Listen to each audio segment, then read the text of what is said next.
নমস্কার। কথায় কথায় কথামৃত অনুষ্ঠানের ৩৮২তম পর্বে আপনাদের স্বাগত। আপনারা এই অনুষ্ঠান দেখছেন প্রাণারাম বাংলা ইউটিউব চ্যানেলে, যেখানে সপ্তাহের প্রত্যেক দিন সম্প্রচারিত হয় এই কথায় কথায় কথামৃত অনুষ্ঠানটি। আর কোষ্ঠীপাথর প্রাণারাম ইউটিউব চ্যানেলে প্রত্যেক শনিবার থাকে শ্রী শ্রী মায়ের কথা। কথায় কথায় কথামৃতর অনুষ্ঠানটি শুরুর সময় রাত্রি ৯টা, শ্রী শ্রী মায়ের কথা ওই অনুষ্ঠানটি শুরুর সময় সন্ধে ৬টা।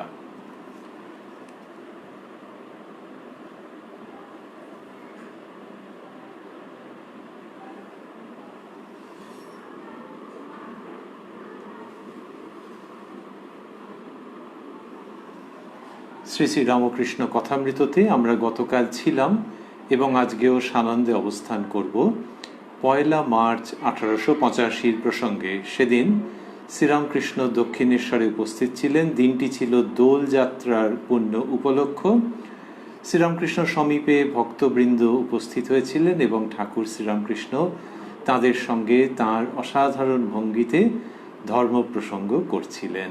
যতটুকুনি পর্যন্ত আমরা শুনেছিলাম, তার পরের অংশে আজকে প্রবেশ করব শ্রী শ্রী রামকৃষ্ণ কথামৃততে, যার সূচনায় কথামৃতকার শ্রীযুক্ত মহেন্দ্রনাথ গুপ্ত বা শ্রীম বা মাস্টার মহাশয় উদ্ধৃত করেছেন, তব কথামৃতং তপ্ত জীবনং কবিভিরীড়িতং কল্মষাপহং শ্রবণমঙ্গলং শ্রীমদাততং ভুবি গৃণন্তি ये ভূরিদা জনাঃ। কথামৃতকার লিখছেন, নবাই চৈতন্য গান গাহিতেছেন। নবাই চৈতন্য শব্দ দুটি তিনি স্থূলাক্ষরে দিয়েছেন কথামৃতকার। নবাই চৈতন্য গান গাহিতেছেন, ভক্তেরা সকলেই বসিয়া আছেন। ঠাকুর ছোট খাটটিতে বসিয়াছিলেন, হঠাৎ উঠিলেন, ঘরের বাহিরে গেলেন। ভক্তেরা সকলে বসিয়া রহিলেন, গান চলিতে লাগিল। মাস্টার ঠাকুরের সঙ্গে সঙ্গে গেলেন। ঠাকুর পাকা উঠান দিয়া কালীঘরের দিকে যাইতেছেন। রাধাকান্তের মন্দিরে আগে প্রবেশ করিলেন। ভূমিষ্ঠ হইয়া প্রণাম করিলেন। তাহার প্রণাম দেখিয়া মাস্টারও প্রণাম করিলেন। ঠাকুরের সম্মুখের থালায় আবির ছিল। আজ শ্রী শ্রী দোলযাত্রা, ঠাকুর শ্রীরামকৃষ্ণ তাহা ভুলেন নাই। থালার ভাগ লইয়া শ্রী শ্রী রাধা শ্যামকে দিলেন, আবার প্রণাম করিলেন। মাস্টারমশাই লিখছেন যে ঠাকুর রাধাকান্তের মন্দিরে আগে প্রবেশ করে ভূমিষ্ঠ হয়ে প্রণাম করেছেন, তাহার প্রণাম দেখিয়া মাস্টারও প্রণাম করিলেন। এটির মানে একটি হতে পারে যে ঠাকুরের প্রণাম হয়ে গেছে, তারপর মাস্টারমশাই প্রণাম করেছেন, সে তো বটেই। আরেকটি হচ্ছে, ওটা তো লিখতে পারতেন যে ঠাকুরের প্রণাম করবার পর মাস্টারমশাই প্রণাম করলেন। দ্বিতীয় অর্থটি এর সঙ্গে যুক্ত আছে বলে মনে হয়, সেটি হচ্ছে যে ঠাকুর যেভাবে প্রণাম করছেন, ঠাকুরের প্রণামের মধ্যে তো বিশেষত্ব থাকতো, একেবারে সর্বস্ব নিবেদনের ভঙ্গি। মাস্টারমশাই এই প্রথম দেখছেন না, তিনি এসেছেন সেই 1882 সালের প্রথম দিকে, কিন্তু তাও শেখা যেন শেষ হয় না। তো ঠাকুরের প্রণাম দেখে মাস্টারমশাই প্রণাম করছেন। আরেকটি কি হলো, লিখলেন মাস্টারমশাই যে শ্রী শ্রী দোলযাত্রা ঠাকুর শ্রীরামকৃষ্ণ তাহা ভুলেন নাই। এই ভুলেন নাই কথাটা এলো কেন? এটা দোলের দিন। তো এখন দোলের দিন মানে আমরা আজকাল যেরকমভাবে ভাবি, এখন তো অনেক কমে গেছে, তবু এই পিচকারি নিয়ে রং দিয়ে ভূত সাজিয়ে একটা ভুতুড়ে ব্যাপার। কিন্তু দোলযাত্রা, দোল মহোৎসব পালনের তো একটা সংস্কৃতি আছে, একটা ভাব রয়েছে, একটা ঐতিহ্য রয়েছে। শ্রীরামকৃষ্ণের উপস্থিতিতে দক্ষিণেশ্বরে দোলযাত্রার দিন ওই রকম ভয়ঙ্কর কিছু ঘটছে না, সে একেবারে মাতামাতির ব্যাপার।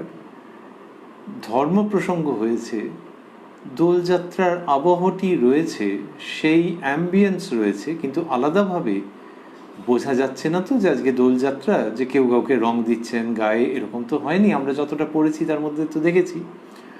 সেই জন্যে যা ঘটে চলেছে তার মধ্যে, আর ঠাকুর শ্রীরামকৃষ্ণ যখন প্রসঙ্গ করেন তখন কত বৈচিত্র্যপূর্ণ প্রসঙ্গ আসে, শুধুই যে রাধাকৃষ্ণের প্রসঙ্গ হয়েছে তা তো নয়। তাই ঠাকুর নিজের ঘর থেকে বেরিয়ে যখন শ্রী শ্রী রাধাকান্তের মন্দিরে উপস্থিত হয়েছেন, আরও কতদিনই তো উপস্থিত হচ্ছেন বা হয়েছেন, তখন মাস্টারমশাই দেখছেন যে ঠাকুর ওই সম্মুখের থালায় যে আবির ছিল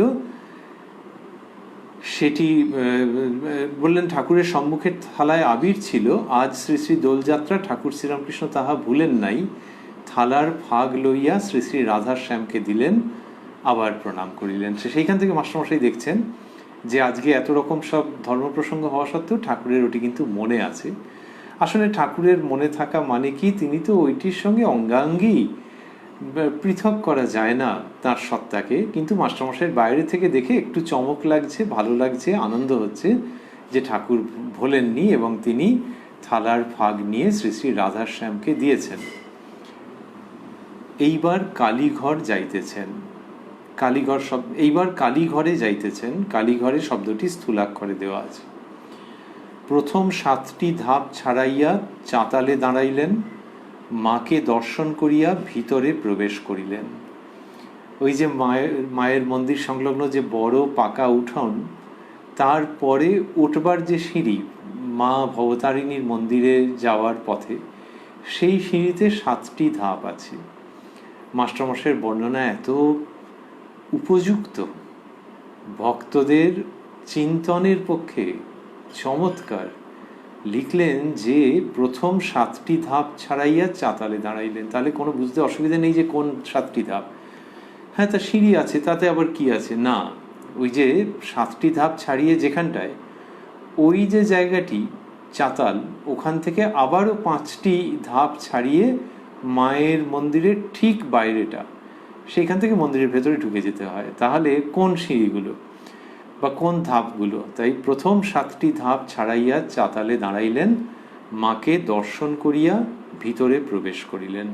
তাহলে ওইখানটাতে যখন দাঁড়িয়েছেন, ওখান থেকে তো মাকে দর্শন করা যায়, তাহলে ওখান থেকে মাকে দর্শন করে তারপরে ভেতরে প্রবেশ করেছেন। এই যে মাস্টারমশাই লিখছেন, এটি একটি মুভির মতো, একটি চলচ্চিত্র যেন।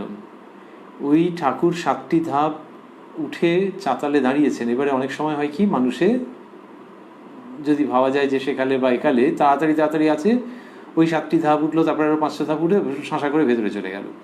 কিন্তু শ্রীরামকৃষ্ণ ওইখানটিতে দাঁড়িয়ে মাকে দর্শন করেছেন, তারপর ভেতরে প্রবেশ করেছেন। তাহলে ভেতরে প্রবেশ করবার আগে মাকে দর্শন করেছেন। লিখছেন, প্রথম 7টি ধাপ ছাড়াইয়া চাতালে দাঁড়াইলেন, মাকে দর্শন করিয়া ভিতরে প্রবেশ করিলেন। দুটি জায়গা থেকে হতে পারে, সেটি হচ্ছে 7টি ধাপ ছাড়িয়ে যেখানে গেছেন সেখান থেকে দর্শন করেছেন, অথবা আরও 5টি ধাপ উঠে তারপর মাকে দর্শন করেছেন একটু ওইখান থেকে, তারপরে ভেতরে গেছেন। এইরকম দুটি সম্ভাবনা রয়েছে। আবার এই রকম জায়গার থেকে শ্রীরামকৃষ্ণ প্রায়ই মায়ের যে নাট মন্দির, তার উপরে মহাদেবের যে মূর্তিটি আছে সেটিকেও প্রণাম করতেন। এটি কথামৃতকার জানিয়েছেন, অন্যত্র লিপিবদ্ধ আছে। তা তিনি সমস্ত খেয়াল করছেন যে ঠাকুর ওইখানে দাঁড়িয়ে শাঁসা করে ঢুকে গেলেন না, মাকে দর্শন করে তারপরে ভেতরে ঢুকলেন। এই চলচ্চিত্র, সেটির লক্ষণ এই বর্ণনার মধ্যে রয়েছে। আবার ভাবের দিক থেকেও বড় সম্পদ। প্রথম 7টি ধাপ ছাড়াইয়া চাতালে দাঁড়াইলেন, মাকে দর্শন করিয়া ভিতরে প্রবেশ করিলেন, মাকে আবির দিলেন, প্রণাম করিয়া কালীঘর হইতে চলিয়া আসিতেছেন। কালীঘরের সম্মুখে চাতালে দাঁড়াইয়া মাস্টারকে বলিতেছেন, বাবুরামকে আনলে না কেন? এরকম হলো যে কালীঘরের সম্মুখের চাতালে দাঁড়াইয়া, তার মানে ওই যে আমরা বলছিলাম যে স্মরণ করছিলাম যে ওই 5টি ধাপ উঠে যে চাতাল, সম্ভবত ওইখানটিতেই দাঁড়িয়ে বলছেন যে বাবুরামকে আনলে না কেন? বাবুরাম উত্তরকালের স্বামী প্রেমানন্দ, তিনি আবার মাস্টারমশাইয়ের সাক্ষাৎ ছাত্রও বটে। তো তার কথা বলছেন শ্রীরামকৃষ্ণ। অদ্ভুত ব্যাপার যে মায়ের মন্দিরে প্রণাম করে এসছেন, মাস্টারমশাই সঙ্গে সঙ্গে গেছেন, সেইখানে দাঁড়িয়ে বাবুরামের কথা বলছেন।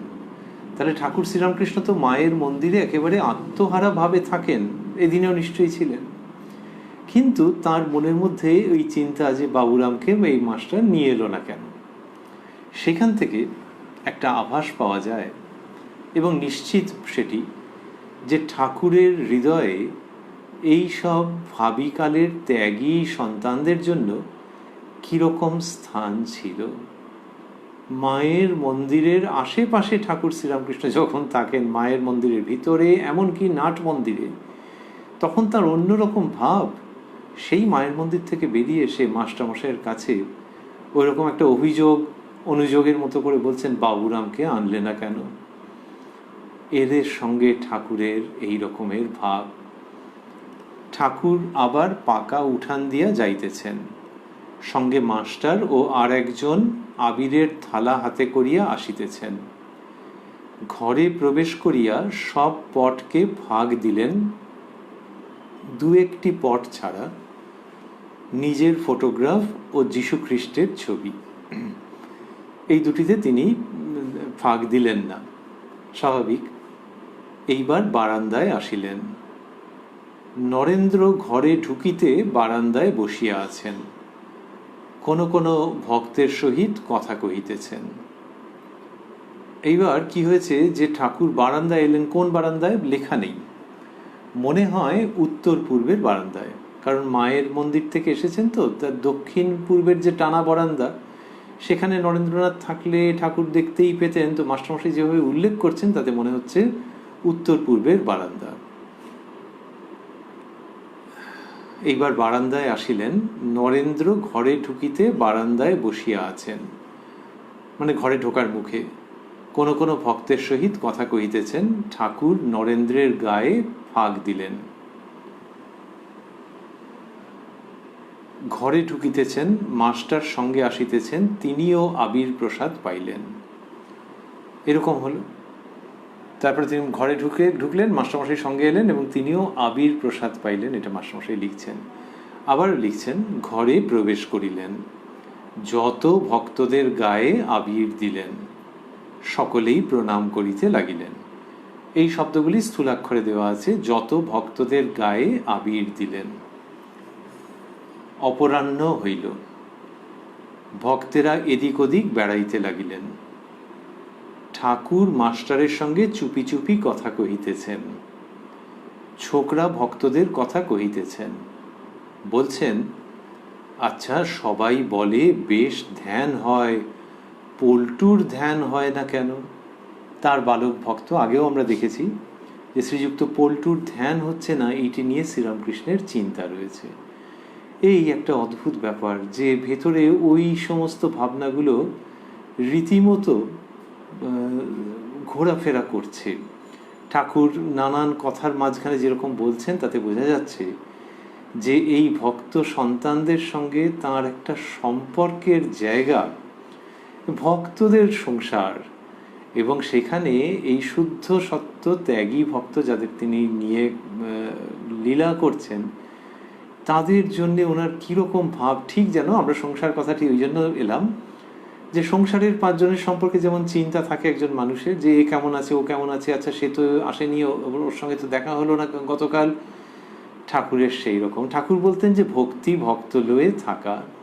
সেই ভক্ত লয়ে থাকাটা কীরকম, বিশেষ করে বালক ভক্ত, কম বয়সী পবিত্র চিত্ত ভক্ত, সেইটি দেখা যায় যে ঠাকুর এরকম মাঝে মাঝেই জিজ্ঞেস করছেন। এর থেকে বোঝা যায় যে ভেতরে বিশেষ রকমভাবে তাদের জন্য ভাবনা আছে।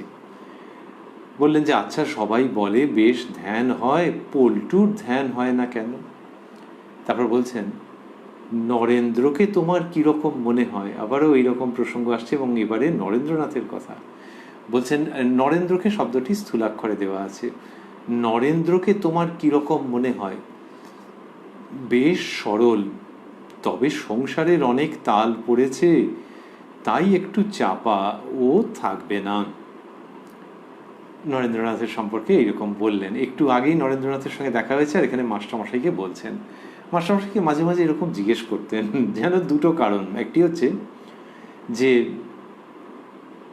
মাস্টারমশাই ঠাকুরের খুব আপনজন, তো সেই জন্য তাকে এরকম জিজ্ঞেস করছেন। আরেকটি হচ্ছে তো এর নামেতেই পরিচয় মাস্টার লোক, তাহলে কে কে কত নম্বর পাচ্ছে এর কারণে এর সঙ্গে একটুখানি কথা কয়ে নেওয়া যাক। নরেন্দ্রকে তোমার কী রূপ মনে হয়, নরেন্দ্রকে তোমার কীরকম মনে হয়? তাহলে নরেন্দ্রনাথ মাস্টারমশাইয়ের ছাত্রস্থানীয় এবং কীরকম শ্রদ্ধা করতেন, তো এই শ্রীরামকৃষ্ণ যেন একটু যে আচ্ছা দেখি তো তুমি কত নম্বর দিচ্ছ। তা শ্রীরামকৃষ্ণ তো 16 আনাই দিয়ে রেখেছেন, 100 দিয়ে রেখেছেন, কিন্তু দেখি মাস্টার মশাই তাকে জিজ্ঞাসা করছেন এইটা।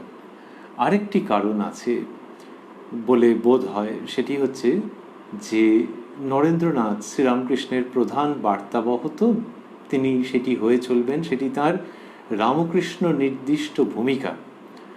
এইবার অন্যতম বার্তাবহ শ্রীম বা মাস্টার মহাশয় বা মহেন্দ্রনাথ গুপ্ত, ঠাকুর দেখছেন যে মাস্টার মশাইয়ের কীরকম মূল্যায়ন নরেন্দ্রনাথের সম্পর্কে। যিনি কথামৃত রচনা করবেন সেই মাস্টার মশাই, তিনি নরেন্দ্রনাথ সম্পর্কে কীরকম ভাবছেন। এই যে নরেন্দ্রকে তোমার কীরকম মনে হয়, এই প্রশ্ন আমরা আগেও পেয়েছি, একেবারে প্রথম দিকেও পেয়েছি। তাহলে ঠাকুর দেখছেন যে কিনা কথামৃত লিখবে ঠাকুরেরই ইচ্ছায়, কিন্তু যে লিখবে সে ওই নরেন্দ্রকে, প্রধান বার্তাবহ নরেন্দ্র, উত্তরকালের স্বামী বিবেকানন্দ, তাকে কীরকম দেখছে বুঝছে, তার মূল্যায়নটা কীরকম। নরেন্দ্রকে তোমার কীরকম মনে হয় বলছেন শ্রীরামকৃষ্ণ। বেশ সরল, তবে সংসারের অনেক তাল পড়েছে, তাই একটু চাপা, ও থাকবে না। আগেও এই ধরনের কথা হয়েছে যে নরেন্দ্রনাথ পিতৃবিয়োগের পর কষ্ট পাচ্ছেন, তো ঠাকুর বলছেন যে এই জন্য একটু চাপা পড়ে আছে, তবে ও থাকবে না। তারপর মাস্টারমশাই লিখছেন, ঠাকুর মাঝে মাঝে বারান্দায় উঠিয়া যাইতেছেন, নরেন্দ্র একজন বেদান্তবাদীর সঙ্গে বিচার করছেন, ক্রমে ভক্তেরা আবার ঘরে আসিয়া জুটিতেছেন। আচ্ছা, এই যে ঠাকুর মাঝে মাঝে বারান্দায় উঠিয়া যাইতেছেন, এটা বোঝা গেল। নরেন্দ্র একজন বেদান্তবাদীর সঙ্গে বিচার করছেন, এটাও বোঝা গেল। কিন্তু নরেন্দ্রের কথাটা লিখলেন কেন? ইঙ্গিত হচ্ছে যে ঠাকুর গিয়ে দেখে আসছেন যে নরেন কি করছে। তার এটা খুবই ছিল যে নরেন্দ্রনাথ কার সঙ্গে মিশছে, কি কথা বলছে, কি ভাবের কথা হচ্ছে। ওই যে যিনি প্রধান বার্তাবহ হবেন, ঠাকুরের প্রাণপ্রিয় নরেন্দ্রনাথ, তাকে তিনি রক্ষা করেছেন একেবারে অন্তর দিয়ে। সেই নরেন্দ্রনাথের কীরকম কীরকম গতিবিধি, কোথায় যাচ্ছে, কাদের সঙ্গে মিশছে, আমরা আগে দেখেছি। হাজরা মশাইয়ের সঙ্গে মেশা নিয়ে, গিরিশচন্দ্র ঘোষের সঙ্গে মেশা নিয়ে শ্রীরামকৃষ্ণের সুনির্দিষ্ট মন্তব্য ছিল। সেই শ্রীরামকৃষ্ণ উঠে উঠে যাচ্ছেন, আর কি নরেন্দ্রনাথকে না দেখতে পেলে কষ্ট হচ্ছে, যে দেখো এখানে এসেছে আবার বারান্দায় বসে আছে। মাস্টারমশাই কীরকম সুন্দরভাবে দুটো বাক্যকে পাশাপাশি বসিয়ে দিলেন, যেন নরেন্দ্রনাথের জন্য শ্রীরামকৃষ্ণের ব্যাকুলতা সেইটাকে প্রকাশ করছেন। লিখছেন, ঠাকুর মাঝে মাঝে বারান্দায় উঠিয়া যাইতেছেন দাঁড়ি, একটা বাক্য। নরেন্দ্র একজন বেদান্তবাদীর সঙ্গে বিচার করছেন, আরেকটা বাক্য, কিন্তু দুটোর মধ্যে সম্বন্ধ রয়েছে। ঠাকুরের নরেন্দ্রনাথ সম্পর্কে উদ্বেগ, ব্যাকুলতা। উদ্বেগ কেন? আমরা আগে দেখেছি, এই অনুষ্ঠানে শুনেছি কথামৃত থেকে, যে ঠাকুর গান গেয়েছেন, কথা বলতে ডরাই, না বললেও ডরাই, মনে সন্দেহ হয়, বুঝি তোমা ধনে হারাই হারাই, এরকম গান গেয়েছেন। তো এখানেও দেখছি বারান্দায় মাঝে মাঝে উঠে যাচ্ছেন।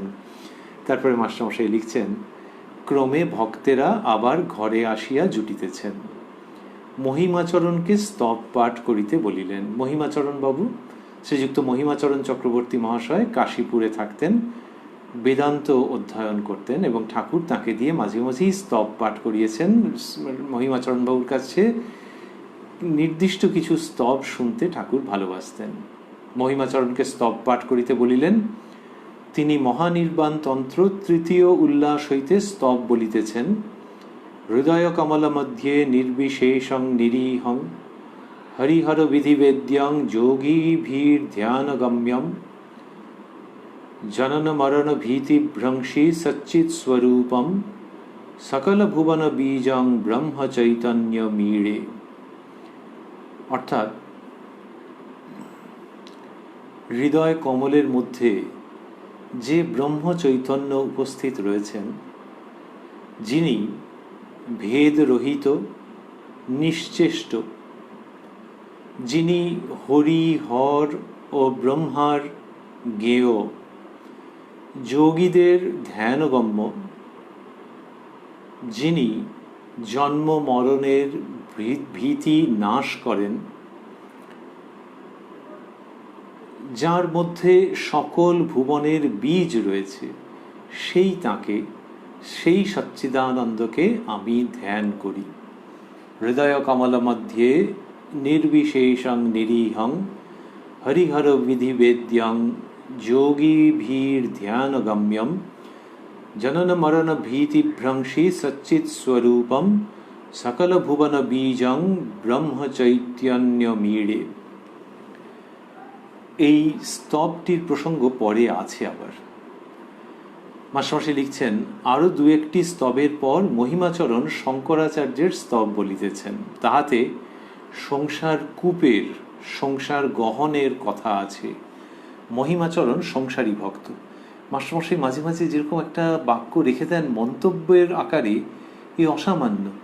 মহিমাচরণবাবুর তো কথা তো অনেক আগেই উঠেছে, এইখানে লিখে দিলেন মহিমাচরণ সংসারী ভক্ত, তার একটি কারণ আছে। তার আগে বললেন যে মহিমাচরণ শঙ্করাচার্যের স্তব বলিতেছেন, তাহাতে সংসার কূপের, সংসার গহনের কথা আছে। কোন স্তবটি বলছেন মহিমাচরণ বাবু? হে চন্দ্রচূড় মদনান্তক শূল পাণে স্থাণ গিরিশ গিরিজেশ মহেশ শম্ভ ভূতেশ ভীত ভয়সূদন মাম নাথং সংসার দুঃখ গহনা জগদীশ রক্ষ। हे पार्वती हृदय वल्लभ चंद्रमौले भूताधीप प्रमथनाथ गिरीश जाप हे वामदेव भव रुद्र पिनाक पाने संसार दुख गहना जगदीश रक्ष इत्यादि। শ্রীরামকৃষ্ণ মহিমার প্রতি সংসার কূপ, সংসার গহন কেন বলো? ও প্রথম প্রথম বলতে হয়, তাকে ধরলে আর ভয় কি, বলে তারপর বলবেন একটি কথা। তো ওই যে ওর মধ্যে সংসার কূপ, সংসার গহন, এই সমস্ত প্রসঙ্গ আছে তো, মহাদেবের স্তুতি। কিন্তু শ্রীরামকৃষ্ণ এটা চাইছেন না, বলছেন ও প্রথম প্রথম বলতে হয়, তার মানে বিচার বৈরাগ্যের সময়, তাকে ধরলে আর ভয় কি। তো প্রথম প্রথমই না হয় মহিমাচরণ বলেছেন, তাহলে আপত্তি আছে? দুটো জায়গা আছে। একটা হচ্ছে যে মহিমাচরণ বাবুর যে অবস্থা, সেটির প্রসঙ্গে হয়তো শ্রীরামকৃষ্ণ বলছেন যে তুমি এখন এগুলো কেন বলবে, ঠাকুর তো জানেন তার অবস্থা, তার অবস্থার প্রশংসা আগেও আছে পরেও আছে। আরেকটি হচ্ছে ঠাকুর শ্রীরামকৃষ্ণ স্বয়ং যেখানে উপস্থিত রয়েছেন, বলা হয় যে ভগবানের আবির্ভাব হয়েছে, সেইখানে আবার ওই সম্মুখে উপস্থিত, তার মানে আনন্দের পরিবেশ। তো যেমন কেউ যদি গায়ে সুগন্ধি মাখেন, তার কাছাকাছি গেলে বোঝা যাবে শ্রীরামকৃষ্ণ দেব দুর্লভ অধ্যাত্ম সুগন্ধ অঙ্গে ধারণ করে উপস্থিত রয়েছেন সম্মুখে। Can't you smell that divine fragrance? সুতরাং সেই সময় এইসব গান কেন, এইসব স্তব কেন? তা বললেন সংসার কূপ, সংসার গহন কেন বলো? ও প্রথম প্রথম বলতে হয়, তাকে ধরলে আর ভয় কি। তখন এই সংসার মজার কুটি, আমি খাই দাই আর মজা লুটি। জনক রাজা মহাতেজা, তার কিসে ছিল ত্রুটি? সে যে এদিক ওদিক দুদিক রেখে খেয়েছিল দুধের বাটি। শ্রীরামকৃষ্ণ বলছেন, বলছেন কি ভয়, তাকে ধরো, কাঁটা বন হলেই বা জুতো পায়ে দিয়ে কাঁটা বনে চলে যাও। কিসের ভয়? যে বুড়ি ছোঁয় সে কি আর চোর হয়? এই যে একটা ছড়া, এটি শ্রীরামকৃষ্ণের খুব পছন্দ ছিল। তিনি বলতেন, যেটা প্যারোডির আকারে লেখা, এইসব বলতেন যে প্রচলিত গান তার অনুকরণে শব্দ এদিক ওদিক করে অন্যভাবে লেখা। এই সংসার মজার কুটি, এই শব্দগুলি স্থূলাক্ষরে দেওয়া আছে। আমি খাই দাই আর মজা লুটি। এই যে খাই দাই মজা লুটি মানে হচ্ছে যে জ্ঞান এবং ভক্তি, কর্ম এবং ভক্তি, এই দুটি একসঙ্গে নিয়ে চলা। জনক রাজা মহাতেজা, তার কিসে ছিল ত্রুটি, সে যে এদিক ওদিক দুদিক রেখে খেয়েছিল দুধের বাটি। তাহলে এই সংসারের মধ্যে রয়েছে, অথচ তীব্র ঈশ্বরীয় সাধনা এবং আস্বাদনের মধ্যে এই জনক রাজার ভাব। Come on, let us talk about, let us celebrate about this exalted state of divinity. সুতরাং ওইসব দুঃখ টুক্ষর কথা ছাড়ো, আশঙ্কা টাশঙ্কা ছেড়াও, কি ভয় তাকে ধরো। কাঁটা বন হলেই বা, বলছেন কাঁটা বনে জুতো পায়ে দিয়ে যদি কেউ চলে যায় তাহলে তার কিসের ভয়। সুতরাং সেই তাকে কে ধরেছে? কিন্তু মহিমাচরণ বাবুর কাছে শ্রীরামকৃষ্ণ স্বয়ং বলছেন তাকে ধরলে আর ভয় কি। তাহলে তার নিজের প্রসঙ্গে আমরা ভাবছি, আবার সেই সঙ্গে যে মহিমাচরণ বাবুর যে অবস্থা, সেইখান থেকেও যে যাকে খুঁজছ তাকে অবলম্বন করো, নিজের জন্তু, সে ঈশ্বর পরম তত্ত্ব যেভাবেই ভাবো না কেন, নিজস্ব, সে তাকে অবলম্বন করলে, সেই পরম সত্যকে অবলম্বন করলে তখন আর ভয় কি? তখন এরকম বলতে হবে না, যা হোক করে তাকে ধরো। এই শ্রীরামকৃষ্ণের ভাব। আর আগে যেটি ভাবছিলাম যে তিনি তো রয়েছেন সামনে, সেইখানে নৈরাশ্য নয়, সেইখানে সদাহাস্য, উদ্দীপন, তিলে তিলে, প্রতিনিয়ত, প্রতি মুহূর্তে। বলছেন জনক রাজা দুখানা তলোয়ার ঘোরাতো, এই শব্দগুলি স্থূলাক্ষরে দেওয়া আছে। জনক রাজা দুখানা তলোয়ার ঘোরাতো, একখানা জ্ঞানের একখানা কর্মের, পাকা খেলোয়াড়ের কিছু ভয় নাই। তাহলে জনক রাজা তিনি ওই রাজর্ষি, রাজা এবং ঋষি, তিনি জ্ঞানের মানে জ্ঞান ভক্তি মিলিয়ে ঈশ্বরীয় ভাবনার, ঈশ্বরীয় উপলব্ধির এবং কর্মের দুখানা তলোয়ার ঘোরাতো। তলোয়ার ঘোরালো তার মানে খুব শক্তিশালী ব্যাপার, খুব ধারালো অস্ত্র, অনেক কিছু করতে পারে, সেইগুলোকে নিয়ে ঘোরাচ্ছেন। তলোয়ার আছে তো, দু হাতে দুটো তলোয়ার। আবার তলোয়ার ঘোরানো কেন? তলোয়ার খেলা যারা দেখাচ্ছেন তারা এমনভাবে তলোয়ার ঘোরান যেটা ইঁট যদি মারো তাও ইঁট ছিটকে বেরিয়ে আসবে, এমন তাদের দক্ষতা। ইনিও তেমনি জ্ঞান এবং কর্মের তলোয়ার এমনভাবে ঘোরাচ্ছেন যে কোনো বিপরীত ভাব তার মধ্যে ঢুকতেই পারবে না, পড়াং করে দুয়াতখানা হয়ে যাবে, দূরে নিক্ষিপ্ত হয়ে যাবে।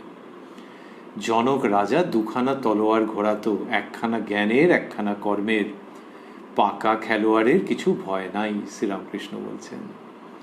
অন্যভাবে এবং খুব প্রাসঙ্গিকভাবে যেটি উপস্থিত হচ্ছে প্রসঙ্গের মধ্যে, সেটি হচ্ছে ভগবান শ্রীরামকৃষ্ণকে অবলম্বন করে যদি থাকা যায় তাহলে অসুবিধা নেই। এবং সেক্ষেত্রে মহিমাচরণ বাবুর ক্ষেত্রে তথা শত সহস্র ভক্তের ক্ষেত্রে, যে যিনি জ্ঞানের চর্চা করতে চান, ভক্তির চর্চা করতে চান, আবার সংসারে আছেন কর্ম নিয়ে, শ্রীরামকৃষ্ণকে অবলম্বন করলে দুটি তলোয়ার হাতে তুলে নেওয়া যায়, বাকিটা তাঁর কৃপা।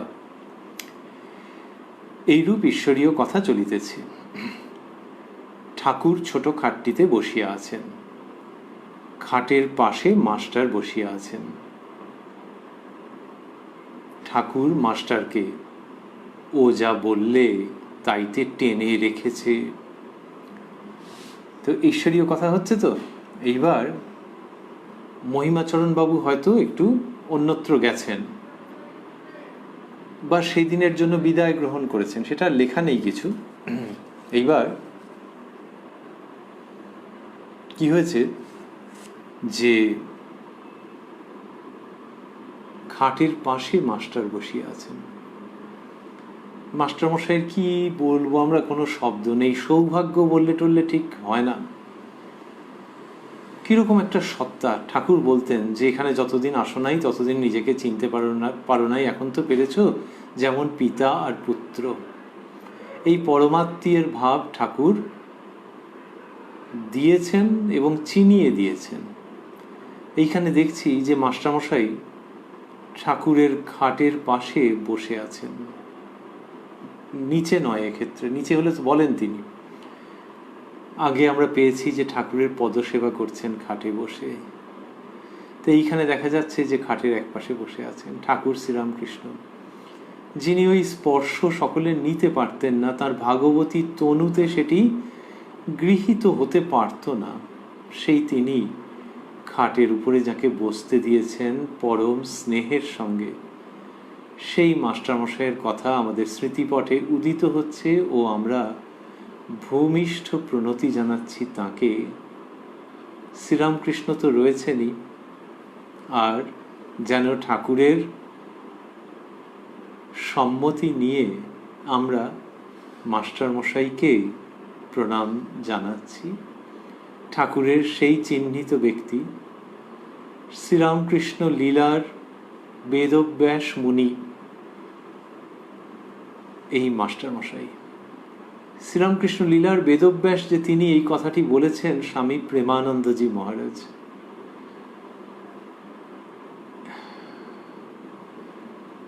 যার কথা একটু আগে ঠাকুর উল্লেখ করলেন মাস্টারমশাইয়ের কাছে, যে আননি কেন বা আসেনি কেন।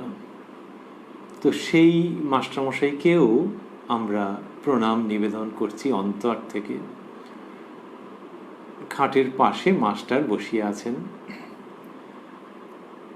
ঠাকুর মাস্টারকে ও যা বললে তাইতে টেনে রেখেছে। কে কি বললেন? মাস্টারমশাই লিখছেন, ঠাকুর মহিমাচরণের কথা বলিতেছেন ও তাহার কথিত ব্রহ্মজ্ঞান বিষয়ক শ্লোকের কথা। তাহলে ওই যে হৃদয় কমলা মধ্যে ইত্যাদি মহিমাচরণ বাবু বলেছেন, আবৃত্তি করেছেন, সেটির প্রসঙ্গ ঠাকুর এখানে বললেন। তারপরে মাস্টারমশাই লিখছেন, নবাই চৈতন্য ও অন্যান্য ভক্তেরা আবার গাইতেছেন।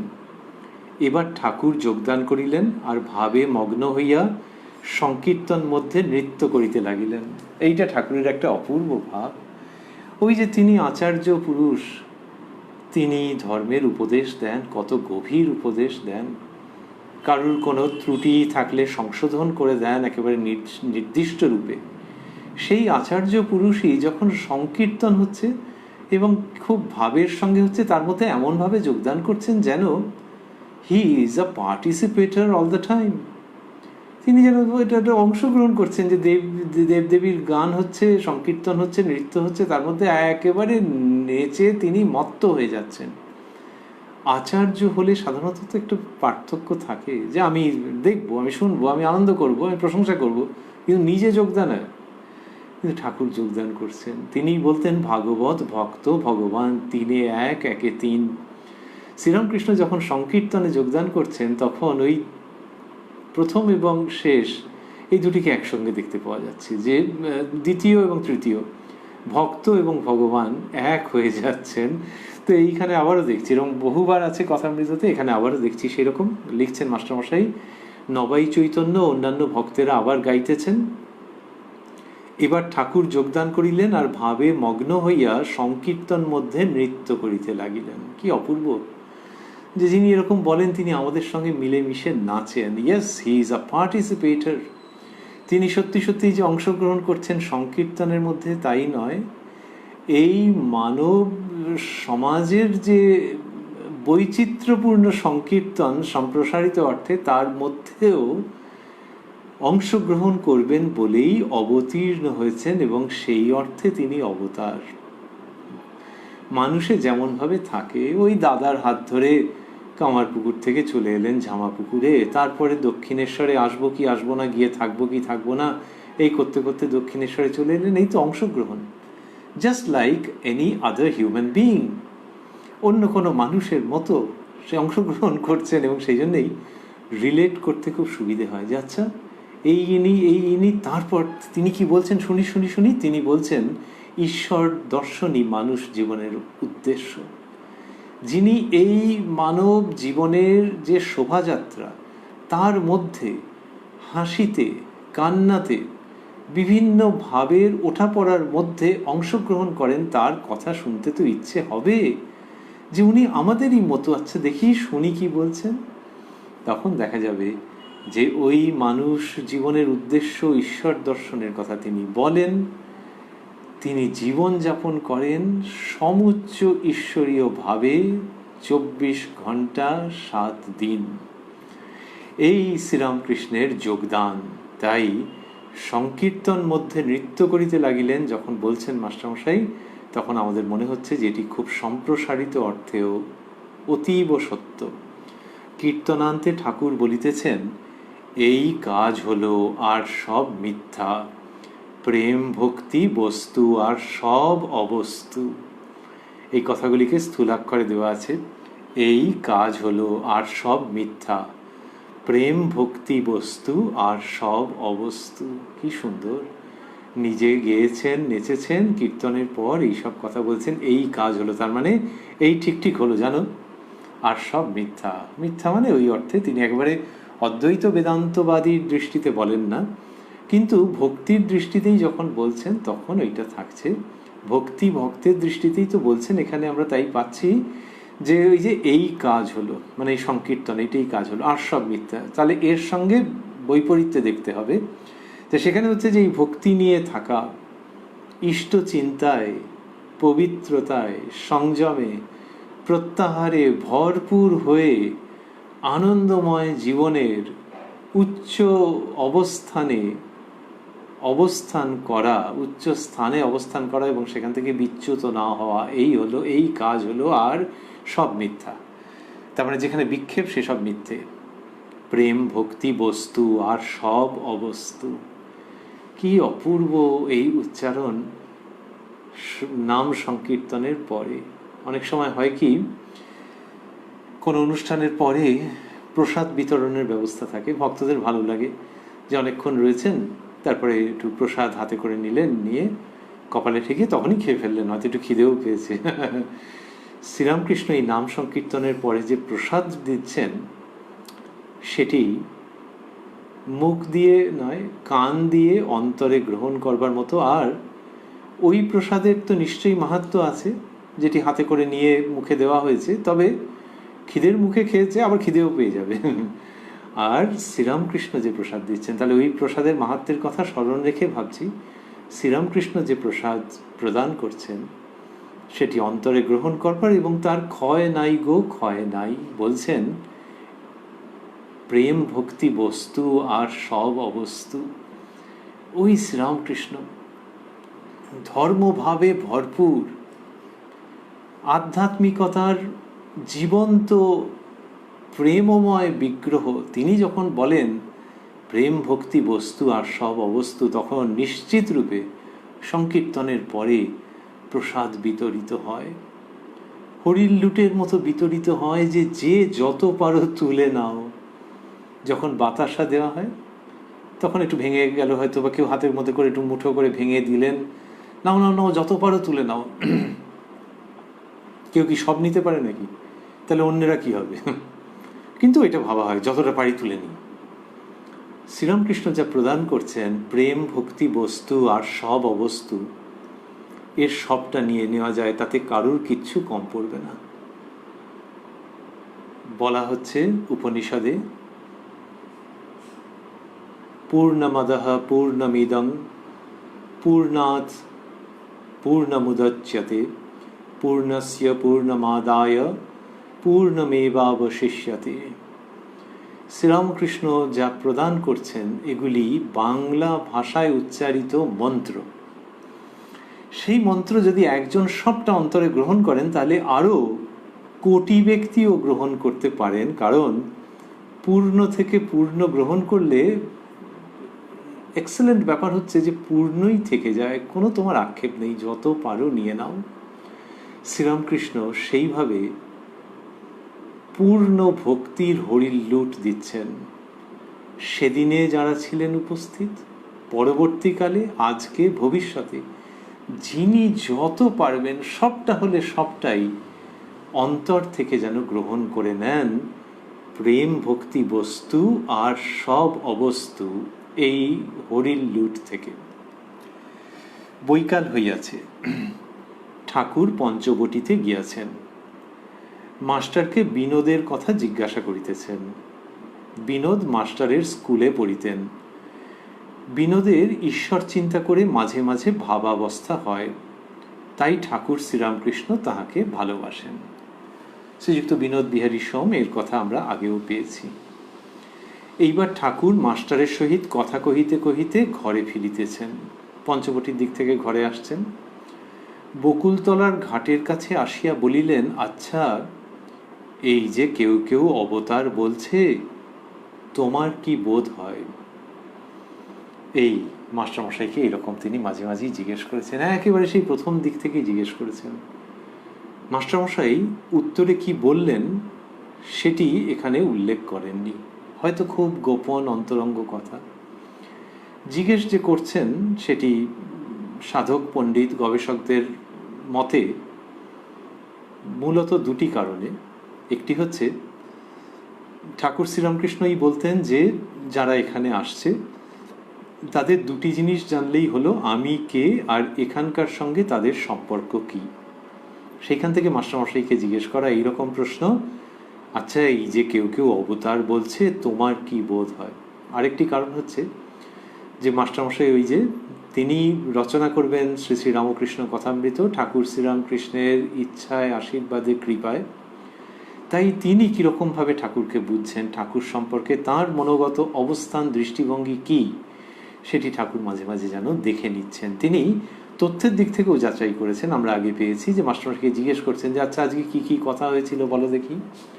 তো এখানে তিনি ওই তাঁকে যে অবতার বলে মানুষ, সেইটি সম্পর্কে মাস্টারমশাইকে জিজ্ঞেস করছেন যে তোমার কি বোধ হয়। কথা কহিতে কহিতে ঘরে আসিয়া পড়িলেন, চটি জুতা খুলিয়া ছোট খাটটিতে বসিলেন। খাটের পূর্ব দিকের পাশে একখানি পাপোশ আছে। মাস্টার তাহার উপর বসিয়া কথা কহিতেছেন। ঠাকুর ওই কথা আবার জিজ্ঞাসা করিতেছেন। অন্যান্য ভক্তেরা একটু দূরে বসিয়া আছেন, তাহারা এ সকল কথা কিছু বুঝিতে পারিতেছেন না। তাহলে মাস্টারমশাই আগে উত্তর দিয়েছেন না দেননি না গোপনীয় সেটা বোঝা যাচ্ছে না, কিন্তু ঠাকুর আবার জিজ্ঞেস করছেন এবং মাস্টারমশাইয়ের সঙ্গে যে কথা হচ্ছে অন্যরা জানতে পারছেন না। কি সুন্দর একটা মজার এবং আকর্ষণীয় দিক, ইন্টারেস্টিং এপিসোড।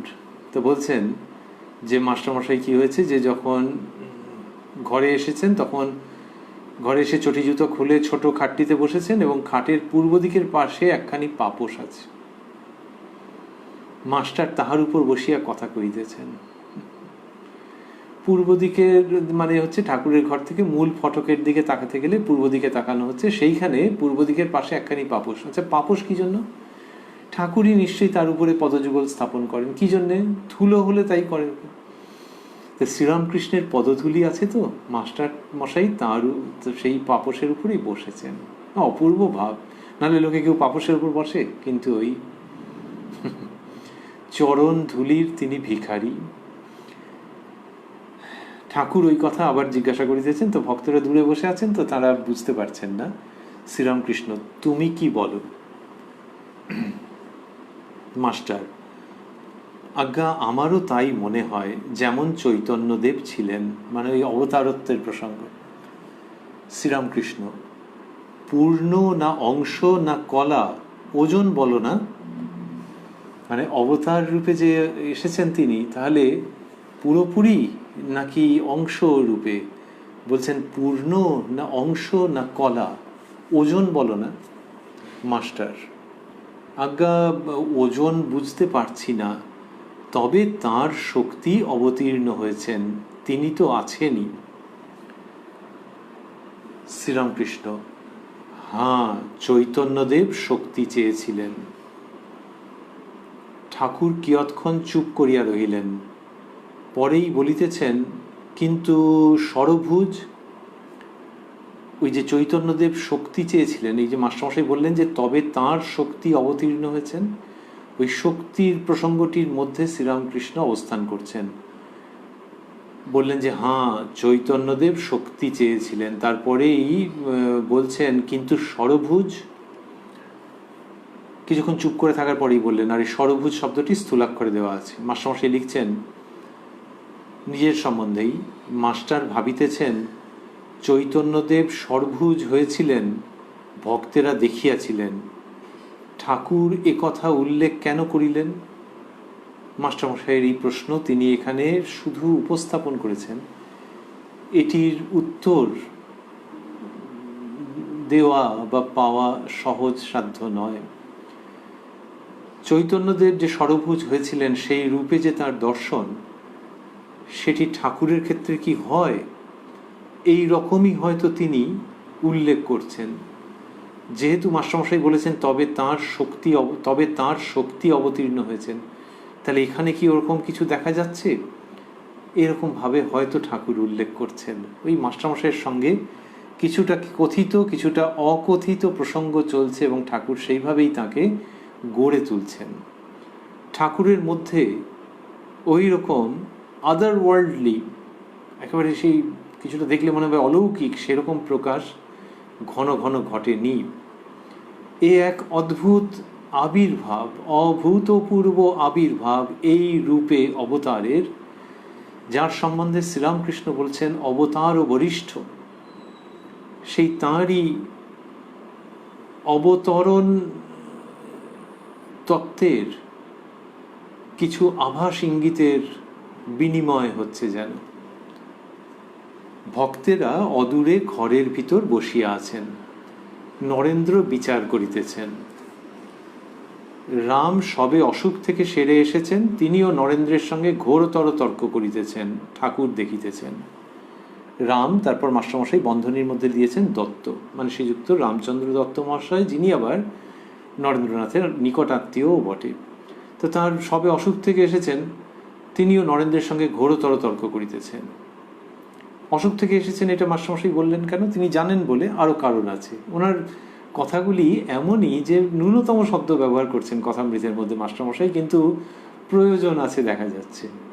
তো রামবাবু অসুখ থেকে এসেছেন, তিনি নরেন্দ্রনাথের সঙ্গে ঘোরতর তর্ক করছেন, এটা ঠাকুর দেখেছেন। তো তারপরে কি হচ্ছে, মাস্টারমশাই লিখছেন, শ্রীরামকৃষ্ণ মাস্টারের প্রতি, আমার এসব বিচার ভালো লাগে না। রামের প্রতি, থামো, তোমার একে অসুখ। আচ্ছা, আস্তে আস্তে। মাস্টারের প্রতি, আমার এসব ভালো লাগে না। আমি কাঁদতুম আর বলতুম, মা এ বলছে এই, ও বলছে আর এক রকম, কোনটা সত্য তুই আমায় বলে দে। তো বলছেন যে ভালো লাগে না, আমার এসব বিচার ভালো লাগে না। ওই যে শাস্ত্র বিচার, শ্রীরামকৃষ্ণ কতবার বলেছেন যে বাগানের যিনি মালিক তার সঙ্গে আলাপ করাই উদ্দেশ্য, বা যিনি বাবু, যার কিনা বাগান, অন্য অনেক সম্পত্তি আছে, তার সঙ্গে যদি তোমার আলাপ করার উদ্দেশ্য থাকে, তাহলে আগে সব বাবুর কত কোম্পানির কাগজ, কত কি আছে, ওসব হিসেব করে কি করবে, বাবুর সঙ্গে আগে আলাপ করো। তারপর বাবু যদি দরকার মনে করেন, তিনিই সব বলে দেবেন। আম বাগানে আম খেতে গেছো, পাতা গুনে কি লাভ আছে, আগে আম খেয়ে নাও। কে পাতা গোনে? যদি কেউ পাতা গোনে তাহলে বুঝতে হবে মহাবোকা তো, যে আম বাগানে গিয়ে আগে পাতা গুনছে, কত পাতা, ওরে আম খেতে এসছিস তো, হ্যাঁ কি না? বলে হ্যাঁ। তুই পাতা গুনছিস কি রে?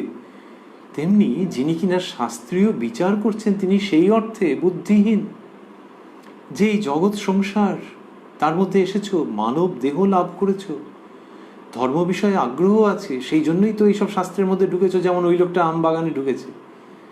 তারপরে পাতা গুনছো, এইসব জ্ঞানের বিচারের কথা বলছো। এই সময়টা, এই আগ্রহ, এই শক্তি, এই প্রবণতা সরাসরি তাকে লাভ করার দিকে নিয়োগ করো। পাতা গুনো না, শাস্ত্রীয় বিচারের মধ্যে এরকম যেও না। শুষ্ক, অ্যাবর্টিভ, ফিউটাইল শাস্ত্র বিচারের মধ্যে যেও না, এগুলো লাভ হবে না, সময় নষ্ট।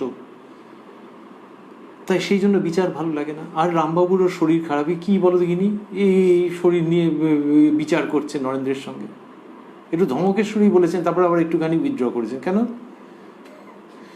রামের প্রতি, থামো, তোমার একে অসুখ। তারপরেই বলছেন, আচ্ছা আস্তে আস্তে। এটা কেন?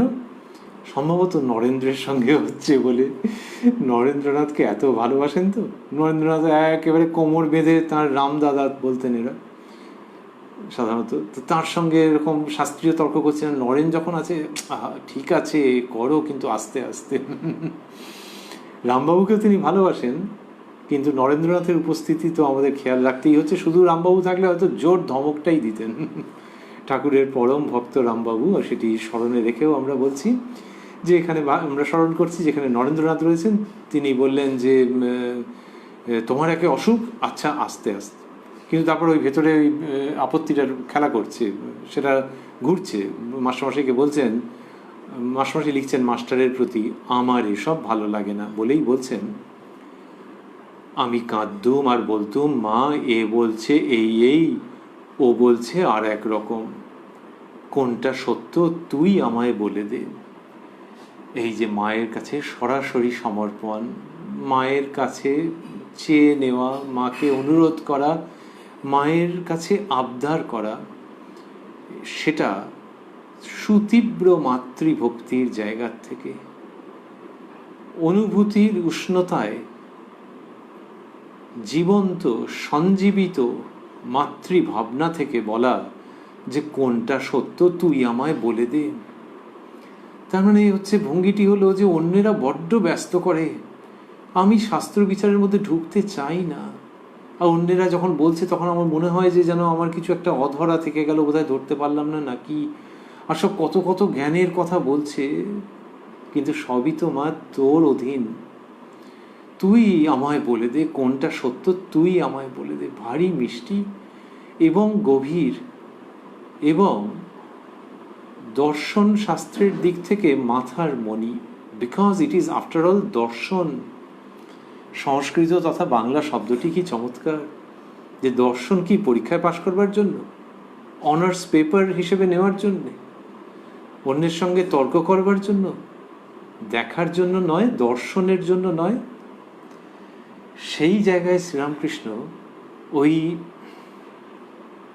যারা শাস্ত্র বিচার করে যাচ্ছেন সেরকম অবস্থায় ওনার কিরকম একটা অসহায়তা থেকে উৎপন্ন শক্তিপূর্ণ মাতৃভাবমণ্ডিত উচ্চারণ, সেটির কথা বলছেন, কোনটা সত্য তুই আমায় বলে দে। ভাব হচ্ছে যে তুই না বলে দিলে আমি কেউ যাবো কোথায়। আরেকটা হচ্ছে যে এরা এইসব করে তো পাবে না। রামপ্রসাদের গান শ্রীরামকৃষ্ণ উল্লেখ করতেন, গাইতেন, একাধিকবার আছে, স্বরদর্শনে না পায় দর্শন। তো এই যে স্বরদর্শনের মধ্য দিয়ে তাকে পাওয়া যায় না, তাহলে স্বরদর্শন যতই অধ্যয়ন করো না কেন, মা যদি অপাঙ্গে না তাকায়, মা যদি প্রসন্ন না হয়, আর শ্রীরামকৃষ্ণ তুই তুই করে বলছেন তুই আমায় বলে দে, কি একেবারে কাছাকাছির, একেবারে প্রাণ আকুল করা মাতৃভাবের উক্তি। এর থেকে বড় ধর্ম আর কি হতে পারে।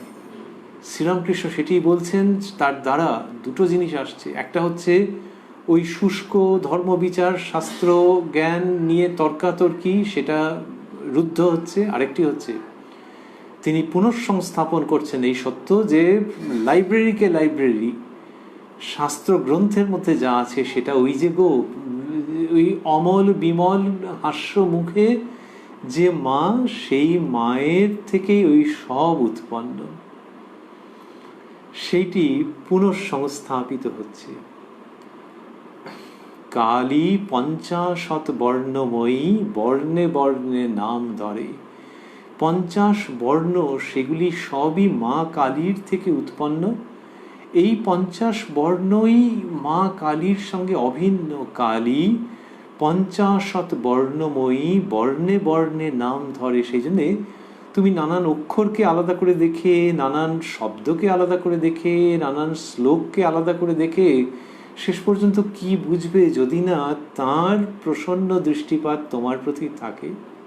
সেইখান থেকে কোনটা সত্য তুই আমায় বলে দে। আমরা রয়েছি উদ্বোধন কার্যালয়ে প্রকাশিত শ্রী শ্রী রামকৃষ্ণ কথামৃতের 756 পৃষ্ঠায়, যেখানে 1 মার্চ 1885 অপূর্ব প্রসঙ্গটির সমাপন ঘটছে।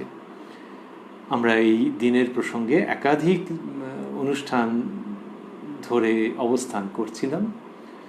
শ্রীরামকৃষ্ণের কৃপা সাপেক্ষে আবারও আমরা পরবর্তী দিনের প্রসঙ্গ নিয়ে পারস্পরিক মিলিত হব আগামীকাল এই কথায় কথায় কথামৃত অনুষ্ঠানে, প্রাণারাম বাংলা ইউটিউব চ্যানেলে, যেখানে সপ্তাহে 7 দিনই সম্প্রচারিত হয় এই অনুষ্ঠানটি কথায় কথায় কথামৃত। শুরুর সময় থাকে রাত্রি 9টা, আর কোষ্ঠীপাথর প্রাণারাম ইউটিউব চ্যানেলে প্রত্যেক সপ্তাহে শনিবার সম্প্রচারিত হয়। শ্রী শ্রী মায়ের কথা শুরুর সময় থাকে সন্ধে 6টা। আর আজকে শেষ করতে করতে আমরা ভাবছি ভগবান শ্রীরামকৃষ্ণের যে ভাব, যেখানে তিনি রাধাকৃষ্ণ মন্দিরে উপস্থিত হচ্ছেন, মা কালীর মন্দিরে যাচ্ছেন, আবার এসে ওই স্তব শ্রবণ করছেন, আর বিচার চাইছেন না, শুষ্ক বিচার চাইছেন না, মায়ের কথা বলছেন, মায়ের মধ্যেই থাকতে চাইছেন, মায়ের শ্রীমুখ থেকেই সব কিছু পেতে চাইছেন। যেমন স্নেহ স্তন্য সুধা শিশু পান করে, সেই রকমভাবে শ্রীরামকৃষ্ণ সব কিছু মায়ের কাছ থেকেই পেতে চাইছেন, জগন্মাতার কাছ থেকে। জ্ঞান, কর্ম, ভক্তি, যোগ সমস্ত মায়ের কাছ থেকেই যে শ্রীরামকৃষ্ণ পেতে চাইছেন, এটি ভাবতে ভাবতে সেই মা ভবতারিণী, সেই জগত্তারিণী, জগদম্বে মা ভবতারিণী ও তাঁর একান্ত সমীপাগত ক্রোড়স্থিত অপূর্ব বালক ভাবযুক্ত সন্তান শ্রীরামকৃষ্ণকে স্মরণ করে আমরা তাদের প্রণাম নিবেদন করি, এবং সেই প্রণামের মাধ্যমেই আজকের অনুষ্ঠান সমাপন করি। ওং নিরঞ্জনং নিত্যমনন্ত রূপং ভক্তানুকম্পা ধৃত বিগ্রহং বৈ ঈশাবতারং পরমেশমিড্যং তং রামকৃষ্ণং শিরসা নমামহ।